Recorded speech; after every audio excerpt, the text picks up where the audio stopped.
بسم الله الرحمن الرحيم الحمد لله رب العالمين والصلاة والسلام على أشرف المرسلين سيدنا محمد وعلى آله وصحبه أجمعين داودياشا قيمها بدن تي في كان سومالي جنرال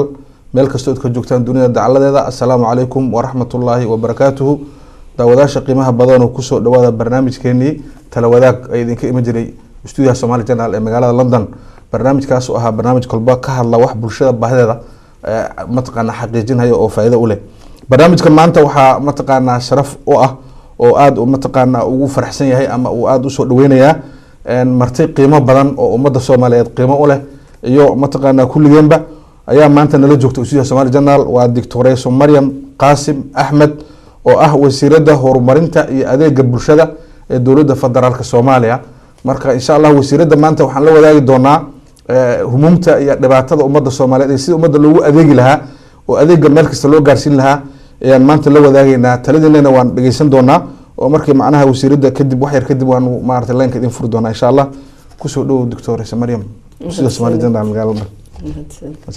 دكتور waxaan rabnaa inaan noo qeexdo horta wasaaradda horumarinta iyo adeega bulshada maxay ka dhigan tahay noo qeex doorana بسم الله الرحمن الرحيم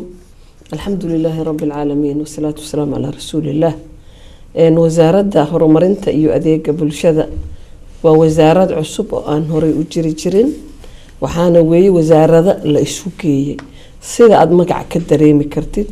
dhinac waa horumarin waa development oo waxa la horumarinayana waa qofkii bani aadamka ahaa in horumar u gaaro sida dhinaca kale aad ka fahmaysidna waa adeega bulshada waa wasaarad gudanaysa inay bulshada Soomaaliyeed gaarsiiso adeeg haduu ahaan lahaa adeegaas waxbarasho caafimaad wixii services ah oo bulshada la gaarsiinayo waxay ka kooban tahay tacliinta iyo caafimaadka daryeelka qoyska shaqada iyo shaqaalaha sportska iyo dhalinyarada markaas waxa lagu soo koobay intaas in magacaas loo bixiyay dhinac waa ka horumarin oo waxay horumarinaysaa bani aadamkii haday noqoto xaq waxbarasho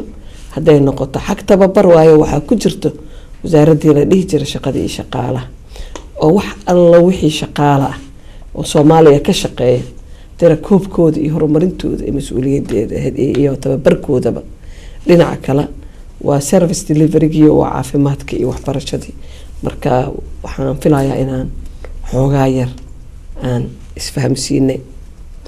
maadaama oo wasaaraddan oo tahay wasaarad adeeg oo iyo horumarin oo aan jaanibka siyaasadda aan lu kulahayn maxaad is oran kartaa wasaaradahan wasaaradda la hoos keenay gaar ahaan wasaaradda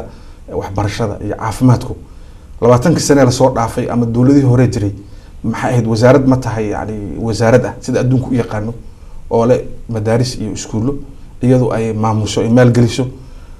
jaamacad iyadoo ay maamusho caafimaadka sidoo kale sidee macna xaalku suu yahay ama soo aha bismillahir rahmanir rahim horta sida aan la socono waxba nooma kala qarsoono Soomaaliya waa is ogtahay waa is xog ognahay 22 sano wadanka waa burburayay burburkaas muddadii lagu jirayna waxba ma suurtoobin wax weyn in la qabto dawladihii ku meel gaarka ahaa ee iska dambeeyay uma suuroobin wax weyn inay qabtaan hadda dawladdan inta ay jirto boqolkii sano wuxuu noo go'ay 27kii February boqolkii maalmood boqol sano miyaa boqolkii maalmood wuxuu inoo go'ay 27kii bishan February boqol maalmood waxa lagu qaban karo waad qiyaasi kartaan anoo idin la wadaagi doono dawladda waxaan dhaxalnay wadan burbursan wadan dib u dhac weyn uu ku yimid wadan dagaal ka soo baxay oo wax yaala aysan jirin intaas waxa u dheer wixii institutionskii ama dawladda ay ku shaqeyn lahayd oo burburay 22kii sano marka intaas ay dhacday oo wax walba burbursan yihiin waa qiyaasi kartaan sida ay u adag tahay ama ay u dhib badan tahay in wadadii cagta ahayd wadadii saxda ahayd cagta la helo annaga midalan waxaan sameynay wasaaradahan waxaan sameynay midalan hadaan soo qaatay agaasinka caafimaadka marka hore waa inaad heshaa qorshe aad ku shaqaysid waxaan sameynay health sector strategic planning afarta sano soo socoto qorshihii lagu shaqayn lahaa qorshahaas inta aanan gaarin doctoressa qorshaha ma jiraa yani isbitaallo ama iskuullo dowladdu ay maamuleysay oo aad dhaxasheen oo idinku la wareegteen maya haba yaraatee wax oo horey dowlad u maamuleysay oo aan la wareegnay ma jiraan marka hadda doorkiin waa in idinku hadda asastaan ood bilowdaan waa inaan hadda annaga aan ka bilowno zero marka hadda marka sii wad marka hadda maxaa seed u bilaabaysaan waxaan u bilaabaynaa mar haddaan meeshii zero laga bilaabayo teeda kale dowladihii hore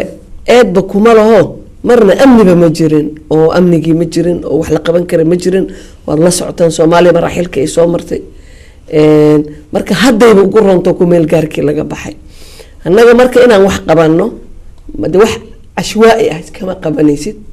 wixii qorshe iyo plan waa inay leeyihiin waa inuu jiraa wax policy ah ama siyaasad la raacayo haddaan dhinaca caafimaadka soo qato kale waxaan sameynay health policy oo la raacayo waxaa la finalize gareeyay hadda oo drafti ka baxay plankii ama qorshihii strategic planningkii lagu shaqayn lahaa 4 sano soo socoto kaasoo na hagaaya oo marba aan ka soo qaadanayna wixii aan qaban lahayn sanadka koobaad maxaan qabanaynaa sanadka koobaad wixii aan qaban lahayn hadana bil bishaan wixii la qaban lahaa ma noo qabsoomeen bisha ku xigta marka taasaan sameynay plankaas ayaana na hogaaminaya waxa aan qabanayno waxbarashada Soomaaliya 22 sano hadda ay burbureysay ma jirin wax public education ah oo dawladda ay gacan ku haysay sababtoo dawlad ma jirin dawladihii ku meel gaarka ahaana ayagiiba dhibaatada ay ku sugnaayeen aad la socotaan waxaase jiray waxyaabo yar oo hay'ada ama dalladaha waxbarashada ay sameeyeen xoogaa jaamacada ah xoogaa iskool ah xagga iyo xagga oo ayagana waxaan dhihi karnaa inaan waxba la sameynin way ka fiicantoodii waxbaa jiro oo waxbay sameeyeen inkastoo macnaha qualitygii la rabay iyo levelkii la rabay iyo manhajkii la rabay uusan jirin marka dhinaca waxbarashada waxaan sameynay dadaal aad u fara badan waxaan sameynay dalladihii inaan isugu yeerno in aan ku guuleysanay in bal wax la isla bilaabo in wadankii loo qorsheeyo manhaj midaysan marka dad technical ah oo dhinaca wasaaradda iyo dhinaca dalladaha inay arrintaas ka fariistaan oo sidii loo heli lahaa manhaj midaysan kadibna loo heli lahaa imtixaan midaysan kadibna loo bixin lahaa shahaado midaysan marka insha Allah September-tan waxaan jecelnahay manhajkaas midaysan in iskuulaadkii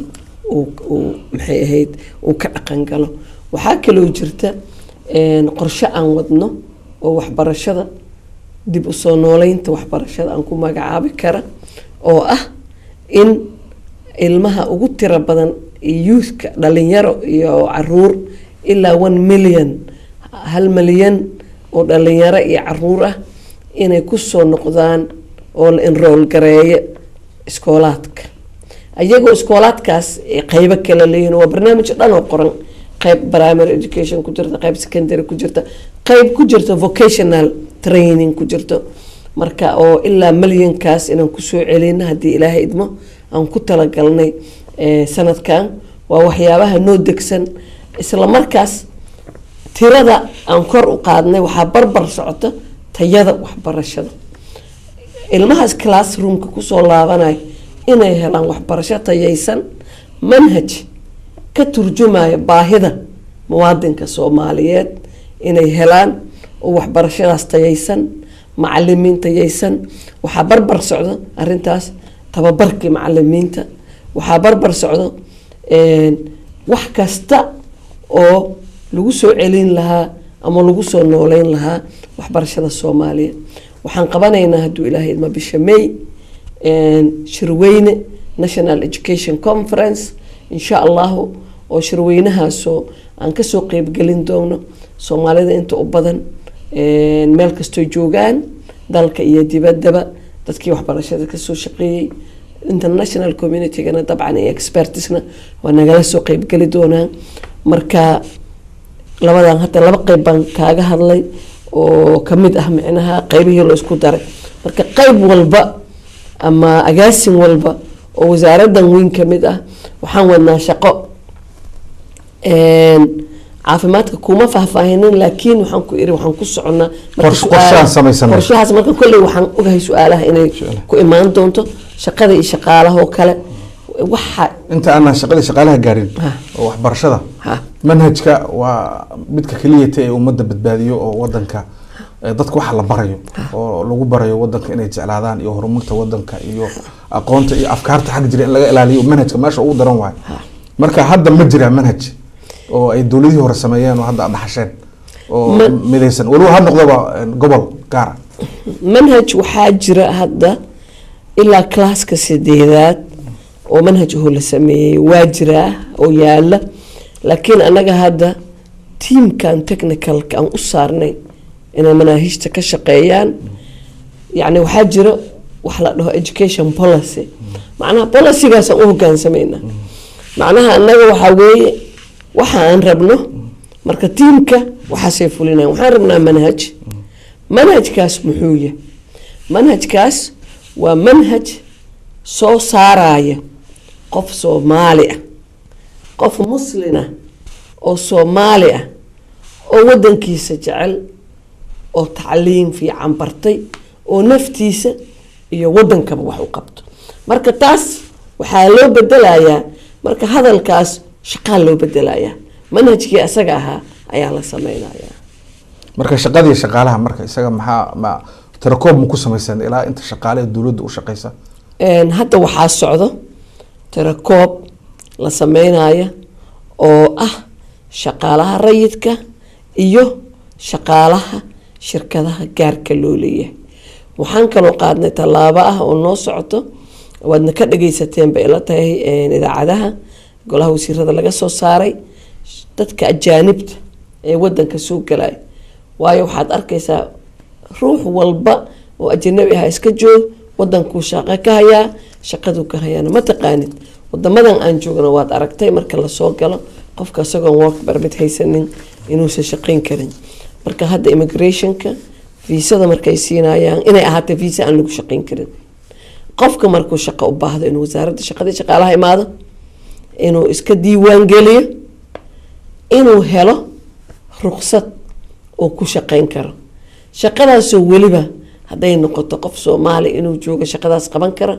fursadaas waxaa la siinayaa qofka Soomaaliga marka wasaaradda adeega qoyska iyo familkana ama dhinaca waxay ahayd horumarinta haweenka iyo daryeelka qoyska marka isku darkan caafimaadka waxbarashada la isku daray faa'iidada laga dhaxlaa waxaa kamid ah marka aan ka hadlayno daryeelka qoyska baahidii anigu waxaan ka soo shaqeeyay wasaaradan oo horumarinta haweenka iyo daryeelka qoyska ayadoo wasaaradda marka badana wasiirka caafimaadka iyo wasiirka waxbarashada ku noqon jiray oo aan waxyaabo badan uga baahnaa ilaa qoyskii wuxuu u baahan yahay adeeg caafimaad qoyskii wuxuu u baahan yahay waxbarasho marka isku darkiiba hadda waxay ii keentay daryeelka qoyskii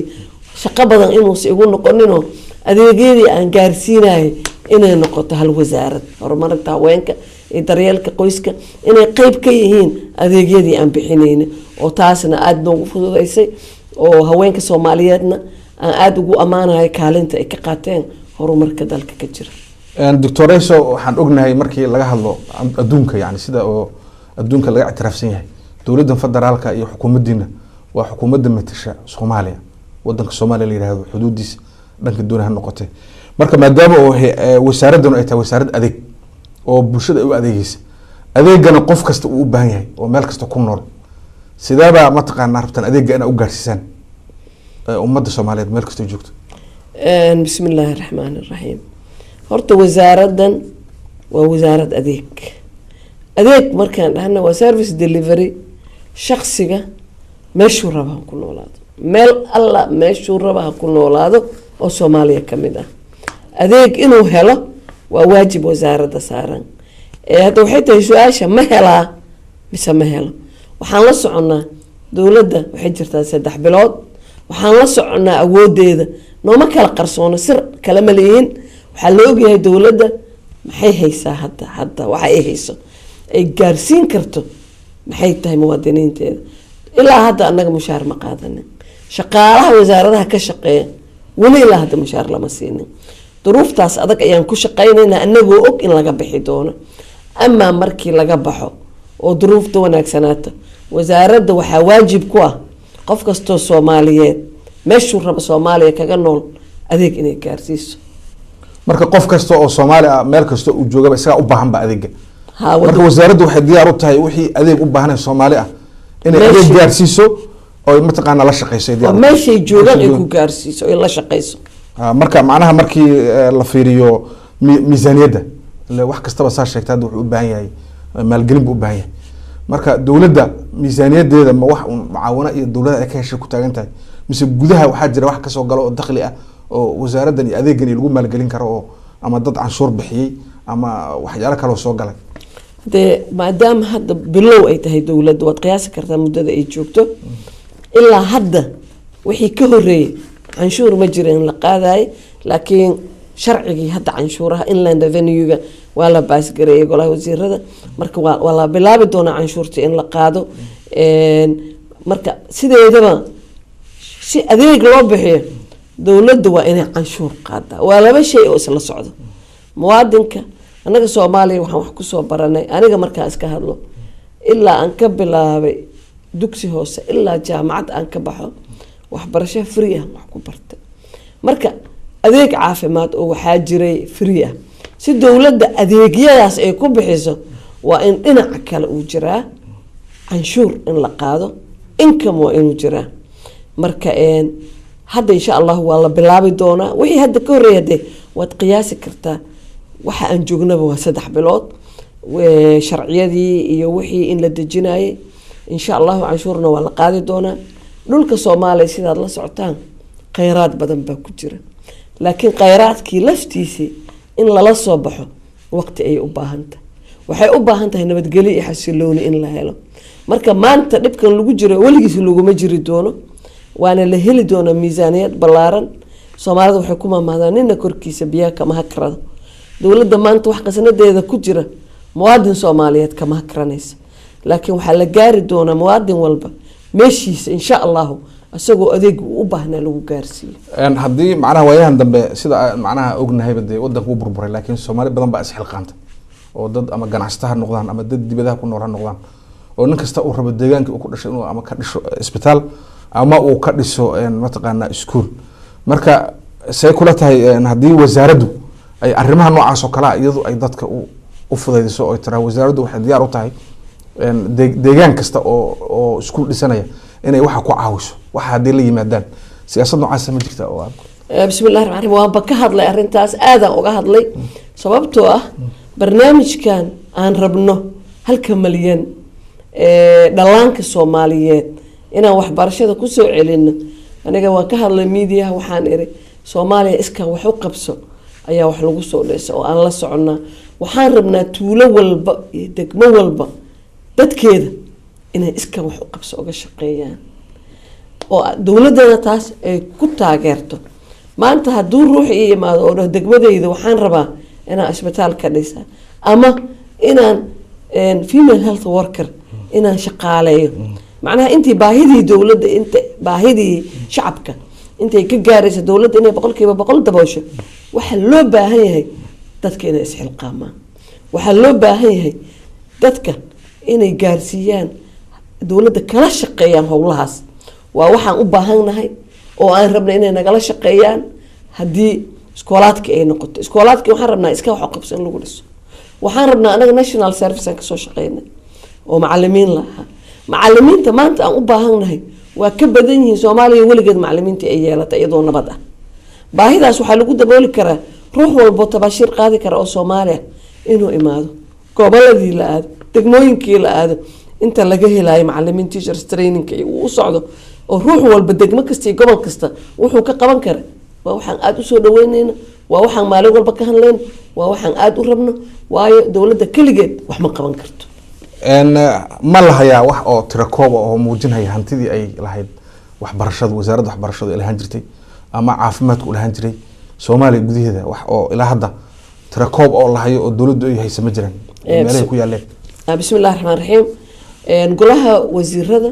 waxaa loo saaray guddi arrintaas u qaabilsan in wax kasta wasaarad walba wixii ay lahaan jirtay iyo sida ay ku sugan yihiin duruufta ay ku sugan yihiin ma la degan yahay ma bannaan yahay ma burburay muxuu yahay guddiyaa loo saaray oo soo tira koobaye waa marka lasoo tira koobana waxaa loo gudbinaya office-kii arrintaas ay qusaysay marka arrintaas waa arrin lagu mashquulsanaa. aad iyo aad baa umahadsan tahay. waxaan fursad siinaynaa daawadayaasha qiimaha badan ee tv-gan Somali Channel waxaana mataqaanaa ka codsanaynaa inteena soo wicin dadku inay iska gaabiyaan tv-ga oo telefoonka ay nagala socdaan taladoodana ay ku biiriyaan sidii horumar iyo mataqaanaa adeeg loogu sameyn lahaa ummadda Soomaaliyeed. qof kasta taladu qabo iyo suu arko inuu fikradiisa ku biirsado ayaan mataqaanaa yaan xusuunaynaa. marka insha Allah waxaan ka qaban doonaa maartay qofka ugu horeeya markuu soo galo. marka waxaan jeclahay inaan wasiir aan ku weydiiyo yani maadaama oo hadda aad xaaladda Soomaalida ay burbur dheer iyo burbur siyaasadeed iyo burbur macnaha uu ku dhacay oo arrinta aad ka shaqeynaysan oo ka adeegisaan, sidee baad isleedahay waad ugu qancin kartaan gaar ahaan wasaaraddan oo ah wasaarad adeega oo siyaasi ahayn qofka Soomaaliga ah meel kasta uu joogaba inuu soo dhaweysto oo isagu u baahan yahay inuu dareemo oo uusan mataqaanaa siyaasadii waxyaalo isbedelaya uusan ku qiimeynin? sideed aad ku gaarsiin kartaan baas oo ku qancin kartaan qofkaas?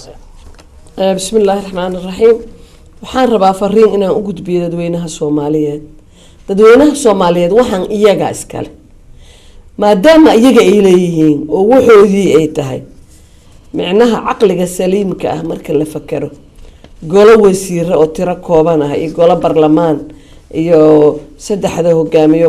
madaxweynaha iyo prime ministerka iyo gudoomiyaha baarlamaanka aduu dadkaas kooban ee tirada yar hadii lagu fakaro inay Soomaaliya dhibka ka saari karaan waxaan aaminsanahay waa mafhuum qaldan. dadkan iyaga waxaan leh dowladnimadii ayagay ka burburtay dalka iyaga leh dadkana waa dadkoodii. marka dadka Soomaaliyeed inay u istaagaan dhaxda u xirtaan sidii loo heli lahaa dowlad Soomaaliyeed oo taam ah oo dhameystiran oo xoog leh. marka aan saas leeyahay dowladda maanta waxay ku sugan tahay waa wada ogsoonahay. shicibka Soomaaliyeed lababa maanta waa awoodaa. shicibka wuxuu awoodaa inuu dhaho 22 sano burbur iyo dowlad la-aan intaas hayga ahaato.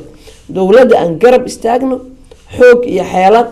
caqli iyo lacag waxaan hayna aan isugu geyno waa ilmo hadda dhasho kale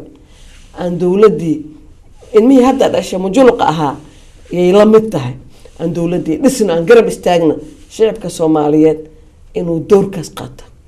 waa u furanta door burburin oo hadda sidii dowladii imaataba laga hor imaado haday noqotana dowladda ma istaagi karto. dowladda shicibkeeday ku taagan tahay waa sida shicibku u soo dhaweeyaan. aniga hadda wasaaraddan aan ka shaqeeyo oo ah wasaarad adeeg waxaan aaminsanahay shicibka iyaga leh. waxaan aaminsanahay raal wasiir wax yar macnaha leenka telefoonkan maartay wax yar aan assalaamu calaykum assalaamu calaykum assalaamu calaykum qofka isma maqlayno aan ismaqli weynay marka raal hadalkaadi si wad wasaarad dadku iyaga leh dadku ayaga waxaan aaminsanahay maadaama ay tahay adeeg la gudbinayo dadka waa waxoodii. xitaa waxaan jeclahay anigu 3 bilood aan meesha joogaaye su'aalo iyo critic inaan la gelin oo noqoto waa waxoodii sidii loo qurxin lahaa la isula toosin lahaa loo hagaajin lahaa caqligooda inay ugu kaalmeeyaan waxay ila qaban karaan inay ila qabtaan. 3 bilood aan joogaa waxa iga go'an habeen iyo maalin inaan u soo jeedo sidii aan wax ku qaban lahaa. marka waa waxeenniye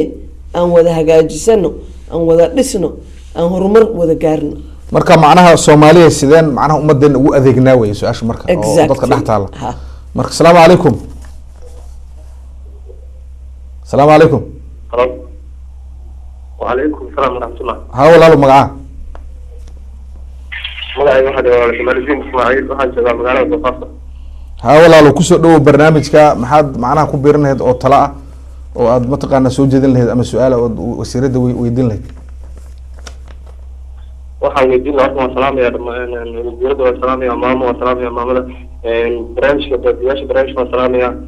waan ku faraxsanahay runtii inaan yani markii ugu horeysay aan wasiir dowladda soomaaliya ka tirsan yani dhalinyarada iyo barnaamijkaas ka ah dadka waa wasaaradda inaan yani su-aalaan weydiiyo marka waa salaam marka hore walaal codka waxaa ku jira mataqaanaa googo marka aad ba umahadsan tahay marka mar kale nagu soo celi insha allah codkaaga waxaa ku jira mataqaanaa assalaamu calaykum qofka assalaamu calaykum وعليكم السلام. walaal magaca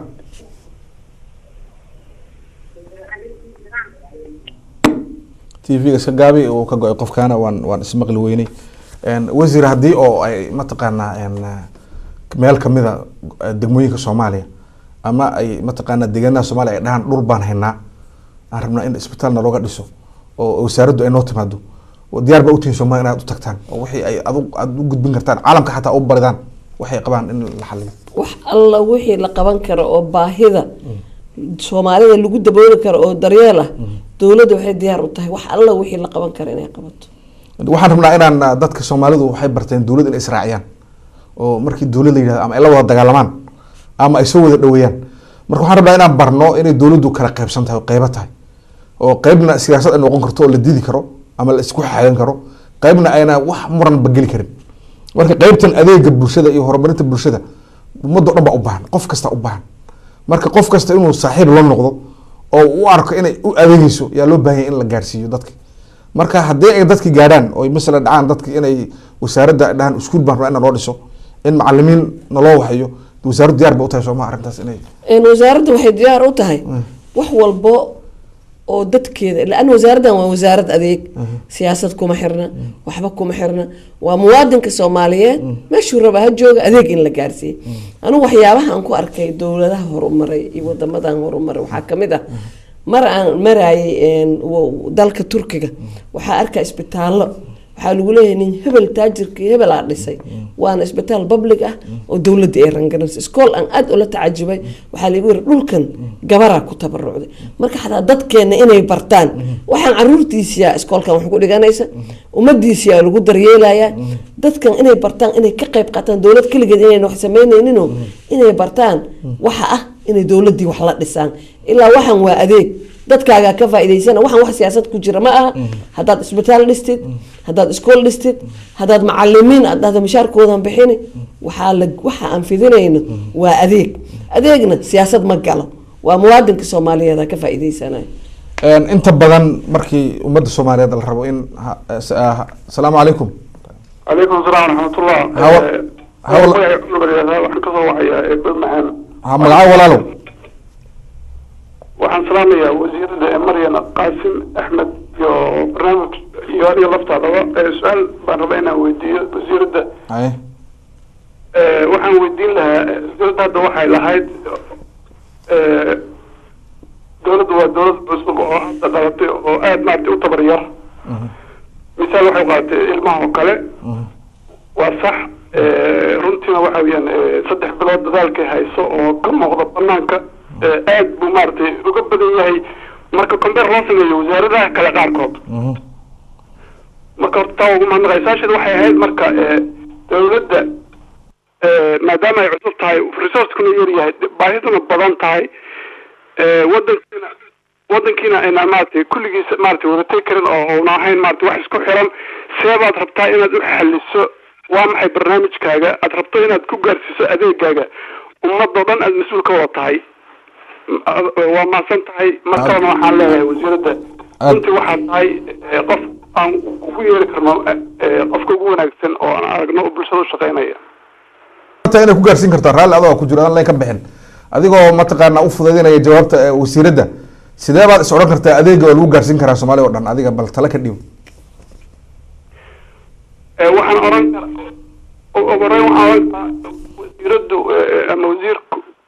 runtii wuxuu wadaa dadaal dheeraada oo badan marka maadaama ay dowladdii iyo wasaaraddii iyo institutionkii uu cusub yahay oo tabar yar iyo resource yar yahay resourcekana ay isqirsan tahay wasiiraddu in ay dadka shacabka gacantiisa ku jiraan nooc walba oo ay tahay in ay samayso journalist iyo infrastructure bulshada baahida maaragtay ay qabto lafteeda ay ku daboolan karto oo iyada communication lagula samayn karo wasaarad ahaan iyo wasiir ahaan. labo in ay samayso cadaalad oo cid kasta ama ha fogaatee ama ku dhawaatee hadba sidii suuragal ah oo ay wax ku gaarsiin karto xataa hada codkeeda iyo taladeeda iyo fikirkeeda in ay dadka ay wada gaarto ayna noqonin meel ku kooban inta yar oo maaragtay hadda dawladdu ka taliso. waxaan kaloo oran lahaa aqoonta dad kale iyo dadka hantida leh labadaba ha caawiyeen shaqada hadda wasaaradda u hayso bulshada Soomaaliyeed gaar ahaan dadka maaragtay takhasuska u leh waxbarashada iyo caafimaadka iyo arrimaha bulshada intii ugu dhibadnayd buu wasaaradda hawsha loo dhiibay. marka aad baan ugu mahadnaqayaa waxaan leeyahay runtii ilaahay kugu garab galo shaqadaad hayso waa mahadsantahay. aad baad umahadsantahay waan ku mahadcelinaynaa insha allah. qofka xiga insha allah telefoonaan sii raacinaynaa. marka qofka xiga asalaamu calaykum. الو asalaamu calaykum. وعليكم السلام. walaal magacaa magacaygu waa Kiin. xageed naga soo waasaakiin. waxaan dhibi ka soo warayaa magaalada Holland. haye maxaad ku biiran lahayd barnaamijka oo tala ah ama aragti ah? waxaan ku biirinayaa horta wasiirada wax fiican ay qabteen dawladda Soomaaliya. marka waxaan leeyahay Soomaaliya horta waxay u egtahay inuu shicibka yani uu aysan ka dhisneen. maqlusa ya shicibku waa waxa dhibaatada oo maxaa ku sheegaa wado because dadka Soomaaliya Muqdisho mar dhaw ayaa ka imaaday. bis dadweynaha maaragtay oo ku nool magaalada Muqdisho yani dad la xukumi kara misana wax maqlayaan ma ahan. macnaha maxay kula tahay yani dadku shicibku inuu dhibaatada isaga ay tahay wax maqli waayo? because waxa way Soomaaliya markay dadku wada dhul jecel iyo kuma ay sujurto maxaa lahaa in يعني ودنينيمو شعبك فهمتي marka sidii oo waxa ku fiican saas amal ina maxaarta loo qabto meelay ka shaqeystaan oo kale dadka la mashquuliyo seesan wadankeesa dhibaatooyin waxyaabahaas ay ku sameeyeen. marka marka loo abuuri karaa adigoo ku biirinaya macnaha adeega bulshada oo ku darsanaya talo sidee bay kula tahay wasiirada iyo dawladdu inay ku abuurto? wasiirada waxa ka codsan lahaa in warshado ama waxyaabo qaar ay qabtaan oo la mashquuliyo qofka uu waxa sigis uu kaco oo galabta shanta gurigiisa ku soo hooyo waxa la yaabaa wadanka inuusan dhibaateen inuusan burburin dhici karto. aad ba u mahadsantahay gabadhan iyo wiilka horeeyaba maxaad ku tacliiqin lahayd yani bismillaahir rahmaanir rahiim. horta gabadha say sheegtay waa run laakiin anigu waan u cudur daaraa sababtoo ah qofka Soomaaliya ku nool oo 22 sano dagaal iyo qaxar ku dhex jiray waxaan aaminsanahay asaga inuu u baahan yahay counseling in loo sameeyo. macnaha waa qof dhib badan uu soo taabtay ka kale maanta dhalinyaradii maanta ninka 30 jirka ah Soomaaliya jooga waligiis ma arkin dawlad ma arkin nidaam ay kala dambeyn ma fahmi kara. marka in loo sabro oo loo dulqaato oo muddo qaadanaysa oo loo dhimriyo oo sida ugu wanaagsan lagu la dhaqmo oo la baro dadkeena in la baro waxaan inay ayaga leeyihiin. مثلا Soomaaliya dagaaladii intii ay socdeen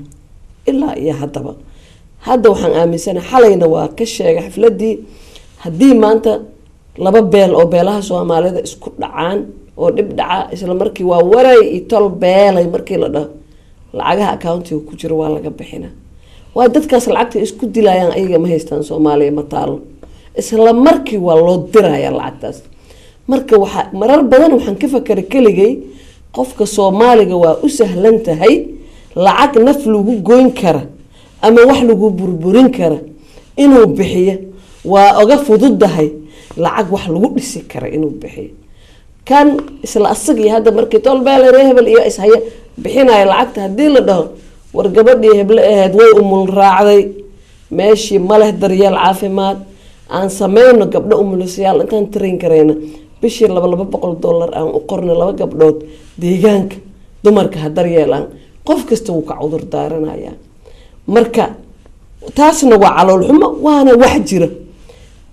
لأنه بربر كنتو سعودي العقب الصومالي لو بربري اسكما يبربرين دغالada lacag lagu galay dadkii dhimanay lacag bay isku leynayeen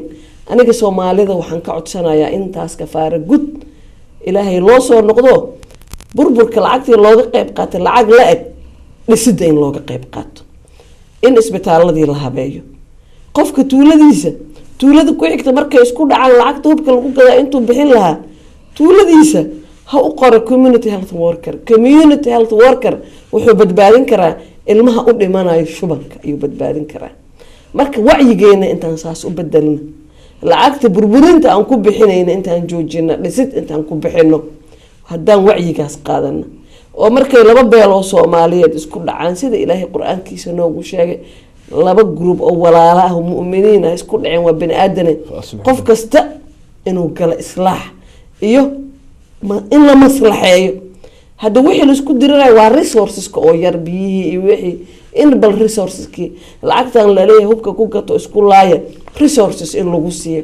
wadanka dhismihiisa in laga qayb qaato hada dawladda waxaan waa dawlad cusub oo wali cusub marka Soomaalida maanta waxa u banaan dawladda inay taageeraan dhaliilaheeda inay qariyaan inay gacan qabtaan laakiin qofka Soomaaliga waxa u fudud critic inuu dawladda kritikaarey madaxweynaha kaasuu yiri prime ministerka kaasuu xaqu ka dhac wax ma qabanin daan waxba la qabanin war sideen wax isu la qaba aniga waxaan ka jeclay qofka su'aal i weydiinay inuu idhaho iskoolaad aan furnay sideen iskula furnaa Soomaaliya waa ogtihiin dhaqaalaheeda maanta heerka ugu maray budgetka u qorshaysan wasaaradaha wad la socotaan marka aan midowno sidii aan wax u qaban lahayn aan ka midon ana marka waxaan weydiinaa dadweynaha maxay ka maagan yihiin mustaqbalka Soomaaliya su-aashaas dhex dhigaysaa Soomaalida maxay ka maagan mustaqbalka Soomaaliya doctor Saddam su'aal kale ku weydiiyay mesela yani hadda waxaan arkaynaa Soomaalida baahideeda inaan fariisina la sameeyo oo caalamka ama ha noqdo muslim ama غير muslim wax laga aruriyo oo projectyo loo geeyo ma dhacday ilaa hadda inay macnaha wasaaraddu ku fikirtay in Soomaalida lafteeda Ilaahay rag waxa jira lacag u siiyay intay kulmayso dadka lacagta haysta Soomaalida ay dhahan isbitaalada iyo mashaariicda maalgeliya bismillaah hadda intaan xamar joogo waxaan la kulmay ganacsatadii waxaan la kulmay culamaa diinkii waxaan la kulmay dadkii bulshada ugu qiimaha badnaa arintaas way ila xambaareen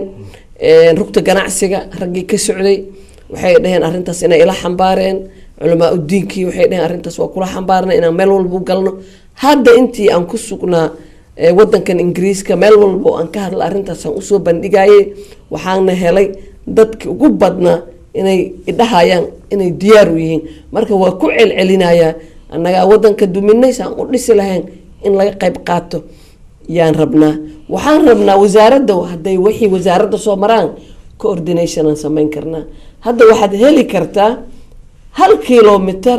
yaa waxa ka jira 20 service oo isku mid ah ka jira waxaa dhici karta 100 kilometer inuu soo waxba ka jirin marka xitaa inay jirto coordination xagga ceelay u baahan tahay xagga iskoolay u baahan tahay xagga mapping aan sameynayna baahida jirta iyo meel walba baahida jirta iyo sidii loo gaarsiin lahaa anagana doorkeena waa doorkii coordinationka marka waxaan u baahanahay dadka Soomaaliyeed inay nagala qayb qaataan su'aashaydina wali waa taagan tahay aniga shacabka Soomaaliyeed dibad iyo dal meeshu joogo waxaan ka rabaa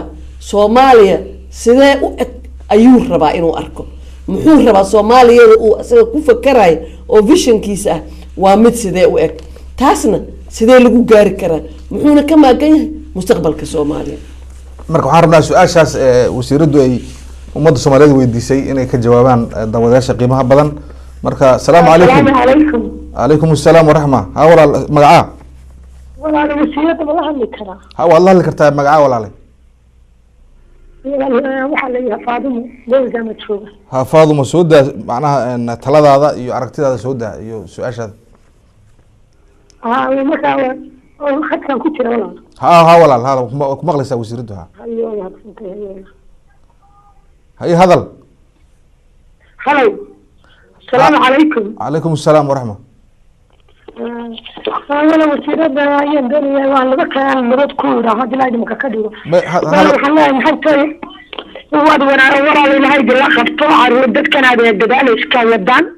ilaahay idin la qabto markaan waa jecelahay inay Soomaaliya hagaagto midowdo hagaagto ma garatay midow ma kala wade Soomaaliya hagaagta oo ma garatay iskuuladeeda iyo dhaqtaradeeda iyo dhaqatada dadka laakiin waxaan la dadka qaxootiyada dawladdu waa roog ha saarto dadka qaxootiga ee xiriyaa ku jira inay markaa dadka qaxootiyada ku bilowda marka ugu horeysa kuwan dadkooda haysan iska dhaafay kuwa qaxootiyada marka la dejiyo talabaad waxaan la mala Soomaaliya inay faraha ka qaada ma jecelahay hadda doonaysan inaad degtaan oo dhibaatada idinka degto Soomaaliya way mar dambe dhibaatada dambe uma baahnay ku noqotay idinka ilaahay idin badbaadiyo annagana halka ilaahay hanaga xigo aad baad mahadsan tahay waa mataqaanaa kulli su'aal ma baxday السلام عليكم عليكم السلام ها والله المقعة مقعي حليمة حقيت نقص وعيسى انجليزك هاي سؤال هذا سودا يتلذ هذا يا سؤال هذا اما فكرة هذا سودا فكرة ما قد كان كتير ها كجرتها ها وما صنتها واحد مليون اوبريتر كان الى هاد لهي هذا ما صنتها قلت مركو الرئيس وزيرة والسلام يا سلام عليكم يا عديقة وعليكم السلام ورحمة الله marka xigta wasiirada waxa dad badan waxay qabaan wasiiradu wax ma qaban laakiin anigu waxaan qabaa wasiiradu waxbay qabatay marka dhaliiraha dadka u soo jeedinaya dawladda wasiirada ha ahaato madaxweynaha ha ahaato ama hadii kale ra'iisul wasaaraha ha ahaatee dawladda iyo wasiirada waxaan ka codsanayaa inaysan warkaas jalq u siin oo u joojin oo inaan dadka ka daba qaadan waa bointi kaasu bointigayga labaad wasiiradu shaqo way qabanaysaa qofkii iska indhatiraya asagay u taallaa hawlna way wadaa hawshay wadana waa soo dhaweynaynaa waxaan sarrabnaa in hawsha aad loo laban laabo qaxootiga habacsan oo magaalada dhex yaala in wax loo qabto oo banaanka loo yara saaro meel la dejiyo oo la habeeyo waan rabnaa shaqada wadanka ka jirto oo dawladda in la ballaariyo oo dadka badankooda baararka taagan oo ku mashquulaya dawladana in la shaqo geliyo waa rabnaa si gabar hore ka dhawaajisay ma fahanti sidee baa loo shaqo gelin karaa bay kula tahay adiga hawshaas waxaa loo shaqo gelin karaa waa la ballaarinaya laamaha dawladdu waa la ballaarinaya dadka waxaa la qorayaa dadkan u shaqeeya ma garanaysa qaxootiga kuwa wixii loo keeno meel ku sallima inay helaan kuwa meel ay dejiyaan geeya kuwa ilaaliya waxa dad shaqadu way badan tahay shaqada hala ballaariyo midda kale maxay eedayto waxaan kaloo dhihi lahaa anigu lacagtaan dhulka gashay oo aan la helaynin oo dollarkii dadkii aysan waxay ku gataan la yihiin dawladdu maxaysan wax uga qabanayn iyo wasiiradu maxaysan uga hadlayn aad baad umahadsan tahay waxaan jecelahay inaan daawadaasha qiimaha badan aan xusuusino wasaaradda maanta aan ka hadlayno waa wasaaradda horumarinta iyo adeega bulshada su-aasha meesha taallana waxa weeyaan ummadda Soomaaliyeed sidee Soomaali wadanka lagu horumariyaa looguna adeegaa bulshada marka hal qof ama far kaliya tafool ma dhaqo marka su-aashu waa midaas marka insha Allah assalaamu calaykum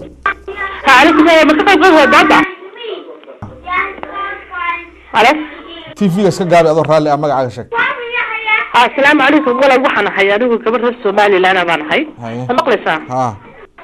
waxna gabadha Soomaaliland Soomaaliya inay degto dad walaalaaba maxay dad shaaraba maxay way fiicanta inay degto laakiin waxa weeyaan marka hore warta waxaan jeclahay inay iska saaraan Amazon iyo waxan kale ku urursan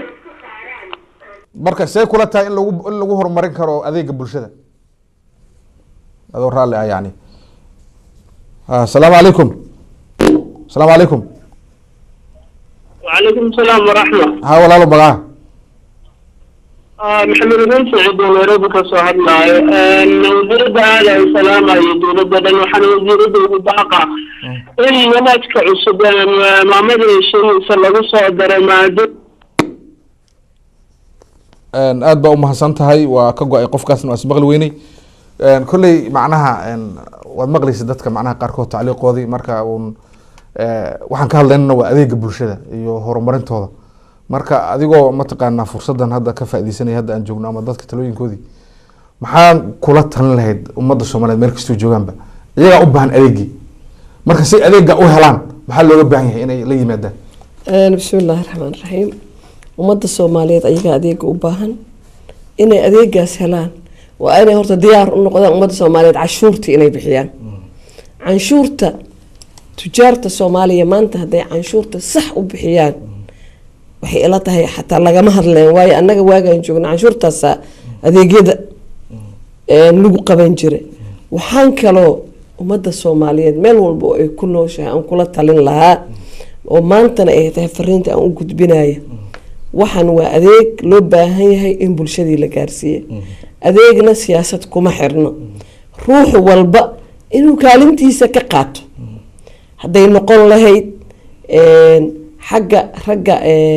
ganacsatada ah waxay sameyn karaan shaqo abuur waayo dhalinyartan dayacan oo aan intaas aan aada uga fakarayn oo ah mustaqbalkii soomaaliya waxaa loo sameyn karaa shaqo abuur ma aha wax walba in dowladda laga sugo in shaqo abuur loo sameeyo waa hadda gabdhaha hadda ila soo hadlaya ayaga laaftooda oo qurbaha jooga yaa intii ay lacag isku dardaraan waxyar investment meel inay geliyaan dhihi karaan dhalinyaradii shaqo abuur ha looga dhigo oo shaqo abuur ugu sameyn karaa marka ruux walba wuxuu qaban karaa kaalin ku aadan si uu u helo adeeg waajibaadkii dowladda ku lahayd dowladda ilaa dadkii waa muwaadiniinteedii laakiin waxay ku leedahay dowlad waxay ku leedahay iyadana waajibaad bay ku leedahay marka muwaadinka isagana dhinaciisii in laga helo muwaadinkii inuu dowladdii ka taageero siday dowladnimadeedii ay ku hanan lahayd servicekii saxda ahaana ay u bixin lahayd marka macnaha kulley ummadda soomaaliyeed saan hore uga dhawaajirnay wasaaraddan waa wasaarad adeeg waaye wasaarad siyaasadeed ma ah marka siyaasadda wixii ah waa gaar dhan baa loo tuuraya marka haddii ay dhacdo in wasaaraddanu ay fursad u hesho ummadda soomaaliyeed meel kastoo joogaan ama maamul waafaqsan iyo mid ku doonay ha noqdee wasaaraddu diyaar bay u tahay soomaha inay arrintaas ay qalin ku dugto ciddaana ay mataqaanaa gaarsiisa adeeg insha allah insha allah marka ma jirtaa qaab oo mataqaanaa aad ku fikirteen inaad kula xidhiidhaan xataa kuwa dowladda kasoo horjeeda ha noqoto meelahay maamulaan si adeeg macnaha hadday adeeg u baahan yihiin inay dhici karto wasaaraddu adeegii inay u qabato iyadoo siyaasadda xaggeeda uu muran ka jiro wasaaradda siyaasadda muranka ka jira laguma dabaqaya baahida muwaadinka baahida muwaadinka soomaaliyeed meel kastuu ku nool yahay tabar meeshay na dhigto waa gooni waxaa naga go-an inaan gaarsiino janal kastaba aan u marne meelahan oo aada booqanaysaan ee dowladaha ah ma idin soo martay meel project u socda meel kamid a meelaha soomaalida oo mataqaanaa wasaaradda ama siyaas ahaan dowladda macnaha laga kasoo horjeedo project aad ugu dhufateen qalinka hadda haddaan wax yar halkaasaan arrintan hadda mashruucan oo 1 millionka oo caruurta iskoolaadka lagu celinayo yaa waxaan rabaa wax yar inaan kaaga faahfaahiyo waxna waa siyaasad waxna waa adeeg mashruucan wuxuu ahaa mashruuc aniga aan keena proposalkiisa aniga aan soo diyaariyey aniga aan la hortagay soomaalina aan qayladhaan ku dhex tuuray wax alla wixii hay-ada wax laga heli kareena aan dhexgeeyey markan mashruuca qoraayay habkii aan u qoray iyo habka aan meel walba ugu gudbinaya kuma salaysna meeshan dowladda miyaa ka talisa mise kama talisa kuma salaysna dadkan siyaasiyan dowladda ma taageersan yihiin mise ma taageersana haddaad aqrisa documentiskaas waxaad ka arkaysaa markaan u gudbiyay hay-adihii arrimahaas ku lug lahaa sida inta ay soomaaliya tahay ka gees soomaaliya anigu soomaaliya hal dhulaan u aqaanaa dhulkaas oo soomaaliya ah oo ilaa raas casayr ilaa raas kamboni kaasaan soomaaliya u aqaanaa soomaaliya kale ma aqaani meel kasta ilmaha joogo inuu ka faa'iidaysto waxaan kala shaqeeyay hay-adihii maadaama maamulo iyo siyaasado iyo waxyaabo laysku khilaafsan ay jiraan xitaa contacte toos maadaama aanan la samayn karin sheerkoodii sidii lagu gaarsiin lahaa hay-adaha loo mariye in la gaarsiiye taasna waxay ku tusaysaa adeeg inuusan siyaasad ku xirnayn anigu shaksiyan ilmo markaan ka hadlaayo soomaaliyeed ama hooyo soomaaliyeed meeshay rabta ha joogto gabdhaha hadda nala soo xiriiray somaliland anigu hargeysa ilmaha ku nool waa kugu celcelinayaa hargeysa ilmaha ku nool iyo ilmaha muqdisho ku nool ilmaha gaalkacyo ku nool ilmaha kismaayo ku nool ilmaha beledweyne ku nool sida ilaahay hadalka aan ku hadlayo laba malaga garbahayga saaran oo qoraysa igu ogyahay waa ilmo Soomaaliyeed farqi badan iima sameeyay haddii wax la helo oo ilmahan hala siiyo hala dhaho cunug Hargeysa jooga hadduu qaato iyo cunug Xamar jooga hadduu qaato service-kaas aniga wax farqi iima sameynayso waa wixii service ah channelkan umarsiin karnaa umarsiinaynaa waa gaarsiinaynaa gabar Soomaaliyeed inay ayadoo dhiig baxaysa ku geeriyoto waqooyiga Soomaaliya ama koonfurta Soomaaliya aniga isku xanuun bay ugu haysaa wixii aan gaarsiin karo service ah si muuqata iyo si qarsoon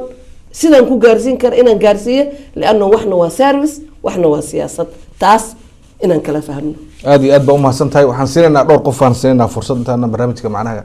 anaan gabagabeyn marka qofka ugu horeeya salaamu calaykum عليكم السلام ورحمة الله وبركاته. ها ولا مقعة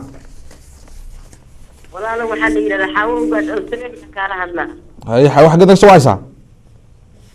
أستراليا. ها أوكي حاول محد برنامجك محد كبير لهذا الطلاع أو يصير ده أتصين لهذا الطلاع ما أنت.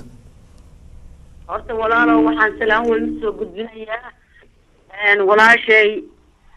مريم قاسم أحمد وسيرة عليه قبل شده.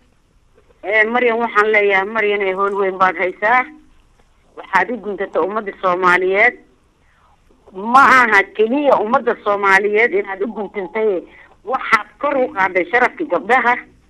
waxaad na gaarsiisay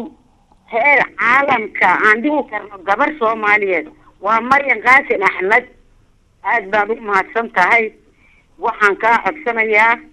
إلهي هقرب قال ربنا سبحانه وتعالى عنكم برينا إني أثنى الله صحيح سيدا أدق أنت تمرينا إن هذا هو ده إن محانكم إلى هذا عاد سلطان ولا المحان أكاونتي جاس أو قصة صومالية ترادان مرجعي سنة قصة قرب دك ووط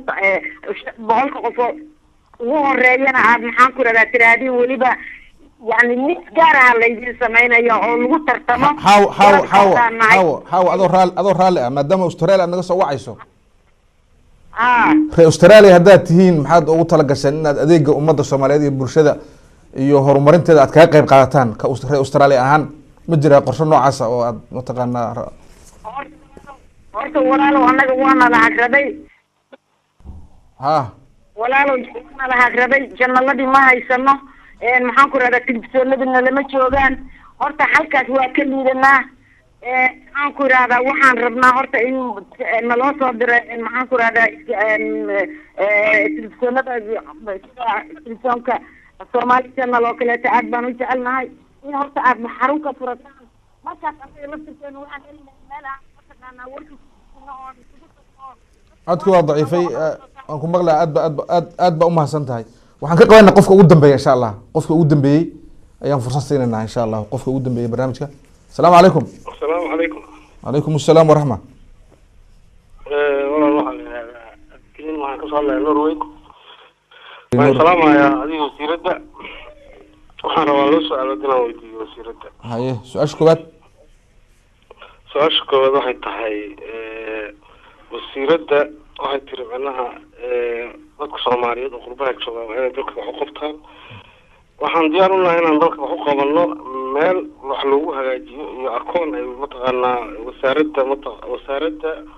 wasaaradda horumarinta iyo adeegga bulshada meel wax loogu hagaajiyo dadka ayagoo diyaar u ah maaragtay qof walba wuxuu heli karo maysan diyaarin goormay diyaarin rabaan oo waxba wax loogu hagaajin karaa su-aasha koowaad talabaad su-aashii ayna weydiisay wasiiradda mataqaana inaan ka jawaabaan rabay oo ahayd dadka Soomaaliyeed sababka see wax u qaban karaan waxaan diyaar u nahay dadka qurbaha jooga waa daaleen dad badan baa ku dhibaataysan dad badan baa rabo waddanka inay ku noqdaan inay dawladdu diyaarisa nabadgeliyo dadka mataqaanaa ay ku soo noqdaan ayagaa laga rabaa aad baad umahadsantahay aad baa umahadsantahay doctor barnaamijka gabagabadiisii gabadhii xawa ahayd Australia naga soo wacday iyo ninka Nuur naga soo wacay maxaad dhihi lahayd macnaha bismillaahir rahmaanir rahiim horta xawa iyo Nuur baa ugu mahad celinayaa qalbiga fiican iyo sida ay rabaan inay wadanka wax ugu qabtaan arinta Nuur uu ka dhawaajiyay waa lagu mashquulsan yahay in la sameeyo habkii loo qaada macnaha wixii markay lacag noqdaan waa wax aada xasaasi u ah waxa guddiyaan u saarnay lianno waxaan rabnaa wax kasta hal bi allah ka dhigaa si transparent in loo maamulo qof kasta uu arki kara meeshay ku baxday annagana accountable inaan u ahaano na lagula xisaabtami karo marka waxaan rabnaa guddiyaan hadda u sameynay hadda xamar xataa guddiyaan kasoo sameynay dibaddana guddiyaan ka sameyn doonaa accountiyaal la furi doonaa oo marka accountiyadaasna waxaan rabnaa accountiyaal la arki karo waxa ku dhaca sidee loo maamulay xaggay ku baxeen xisaabtan inuu hadhowtii yaan rabnaa yaan diyaar u nahay marka arrintaas waa ku mashquulsannahay marka ummadda soomaaliyeed waxaan rabaa hal message inaan u gudbiyo oo aan ku celceliyo oo maalmahan oo dhan aan ku celcelinaye haddana waan ku celinayaa messagekaas oo aan raba inaan ummadda u gudbiyo waxawey waxaan waa waxoodii ayagaa leh dowladdan waa sida beer xalay waa sheegay shalay waa sheegay weli waa kusii celinayaa beerta marka la abuuro oy soo baxdo oy weli yar tahay oy dheelida tahay aaday u yar tahay macnaha waa wax yar isla markiina waxaa kasoo garab baxa qashin fara badan markaas ninka beeralayda ah aniga waqtigii wuu falaa qashinkaasuu ka falaa cayayaankuu ka ilaaliyaa wuu waraabiyaa haddii roob jirana waa okay haddii roob jirana wuu waraabiyaa marka dheelidaas uu ku dadaalayo dheelida waa wax aada u yar waxba ay tahay maba laha dadkii horena technolojiyada hadda jirta ma haysanin yaambaa la isticmaali jiray waxaan aada u xasuustaa anaga xataa beeraan lahaan jirnay dadka yaambay isticmaali jireen qofka markuu falaayana dhabarkaa aada u xanuuno marka waxaa jiri jirtay oo isku madadaalina ninkan beeralayda wuxuu leeyahy waa dheeli beereed waad dheefsan doontaa dhabarow dhibka u adkayso hadda waxaan leeyahay dowladda waa dheeli beereed oo nalooga baahan yahay qashinkii inaan ka falno dhibaatadii ka ilaalino caqabadihii ka ilaalino biyihii iyo wixii u baahneed aan siino waa dheeli beereed waan dheefsan doonaaye hala adkaysta soomaaliyeed dowladdan waa dheeli beereed intaasaan kusoo gabagabayn lahaa wasalaamu calaykum waraxmatullah aad iyo aad baa umahadsan tahay waxaan kaloo ummadda soomaaliyeedna ku beeran lahayn inay adeega inay ummadda u baahan yihin qof kasta adeeg u baahan tuulo kasta iyadaa u baahan marka wasaaraddan waa wasaarad adeeg wasaarad siyaasadeed ma aha marka waxaan rajaynaynaa in dowladda la kala saaro wasaaradaheeda xataa oo ay dhacdo in wasaaraddu ay meel kasta oo soomaaliya marto oo iskuul ka furaan isbitaal ka furaan dadkuna soo dhaweeyo baahida dadkan ay usoo gudbiyaan iyaguna ay mataqaana u fuliyaan insha allah taasaan mataqaana ayaan rajaynaa aad baa umahadsan tahay doctoresa maryam qaasim axmed barnaamijkan aad mataqaana maanta nagala soo qabtay aad baan kugu mahad celinaynaa nasal allah an yajcal fi miisaan xasanaatika insha allah waxaan mahad celinaynaa balaaran daawadayaasha qiimaha badan ee tv-gan Somali Channel dhammaantood kuwiina soo wacay kuwii aan soo wicin waxaan kaloo mahad balaaran u celinaa farsamayaqaanada barnaamijka maxamed yare iyo saciid fadhaay intaan kaga kulmi doono barnaamij mid lamid ah waa maxamed sheekh adan oo ile assalaamu calaykum waraxmatullaahi wabarakaatuh